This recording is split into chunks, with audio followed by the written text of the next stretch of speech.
शहर हैदराबाद के कई मुकामात पर आज बारिश हुई। सुबह ही से बेशतर मुकामात पर आसमान पर बादल नजर आ रहे थे। ताहम दोपहर में शहर के जुबली हिल्स, बंजारा हिल्स, उस्मान नगर, नानक रामगुड़ा और दीगर इलाकों में शदीद बारिश हुई। हैदराबाद, नामपल्ली, अमीरपेट, कोकटपल्ली में कम बारिश दर्ज की गई।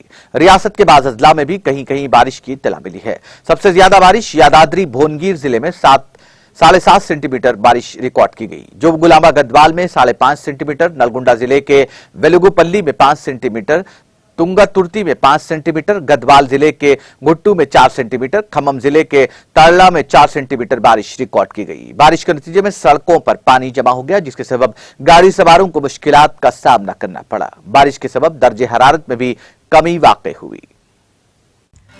नाज़रीन, हमारे टीटीवी न्यूज को सब्सक्राइब करें, बेल आइकॉन को प्रेस करें, शेयर करें और लाइक करना ना भूलें। और किसी भी एडवर्टाइजमेंट के लिए हमारे इस नंबर पर कांटेक्ट करें। हमारा नंबर है 9550102020 पर।